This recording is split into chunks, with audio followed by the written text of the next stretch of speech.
অতীতে যা হওয়ার হয়েছে সব ভুলে যান, অন্তত 5টা মিনিট এখানে দাঁড়ান, 5টা মিনিট এখানে বসেন এই নিয়তে, সত্যিই তো আমি অনেক গুনাহ করে আমার আল্লাহকে কষ্ট দিয়েছি, আল্লাহ যদি মাফটা করে, শুধু এই নিয়তে দাঁড়ান।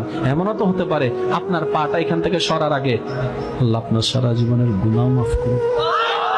কারণ আমরা যেই রহমানের বান্দা, উনি বড্ড দয়াবান। এখন শুনুন, শনি থেকে বৃহস্পতি 5 ওয়াক্তে 5 বার নামাজ পড়ি নাই, আমরা মনে করছি পড়ি নাই, আসলে নামাজ পড়ি নাই যে তা না, প্রত্যেকটি নামাজ কার হুকুম? তাহলে ফজর না পড়ে কাকে কষ্ট দিয়েছি?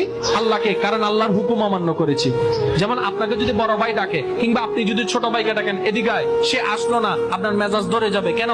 আপনি বলবেন যে বেয়াদবি করছে, সে আমার কথা শুনে নাই, আমার কথা শুনে নাই। আমরা যখন ফজর পড়ি নাই, আল্লাহকে কষ্ট দিয়েছি, জোহর পড়ি নাই, আল্লাহকে কষ্ট দিয়েছি, আসর পড়ি নাই, আল্লাহকে নারাজ করেছি, মাগরিব পড়ি নাই, আল্লাহকে কষ্ট দিয়েছি, এশা পড়ি নাই, আল্লাহকে নারাজ করেছি। কিন্তু আমাদের রহমান এত দয়াবান, এত দয়াবান, বান্দা ফজরের নামাজ না পড়ে আল্লাহর হুকুম অমান্য করে আল্লাহকে কষ্ট দেয়, আর এদিকে আল্লাহ, সেই আল্লাহ ফেরেশতাদেরকে হুকুম দেয়, ও ফেরেশতা তাড়াতাড়ি যা, আমার বান্দা ঘুম থেকে উঠার আগে নাস্তার ব্যবস্থা করে দেয়।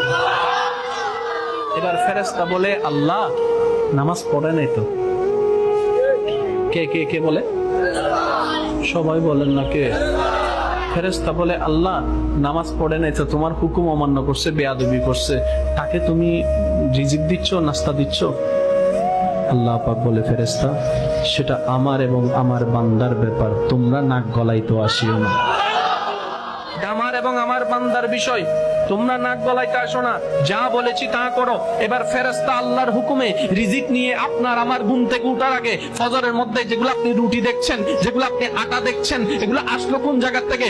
দোকান থেকে। দোকানে আসলো কোন জায়গা থেকে? ফ্যাক্টরি থেকে। ফ্যাক্টরিতে আসলো কোন জায়গা থেকে? দিনাজপুর থেকে। দিনাজপুরে আসলো কোন জায়গা থেকে? কৃষক থেকে।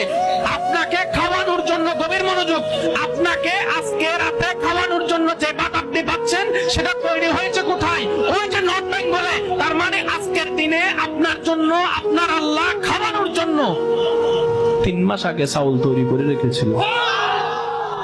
আপনি কি ভাবছেন? আপনি মনে করেন যে 1 সপ্তাহ বাজার করেন? আপনি যদি 1 সপ্তাহের জন্য চিন্তা করেন, আপনার আল্লাহ আপনার জন্য 10 বছর আগে থেকে প্ল্যানিং করে রাখছে সব।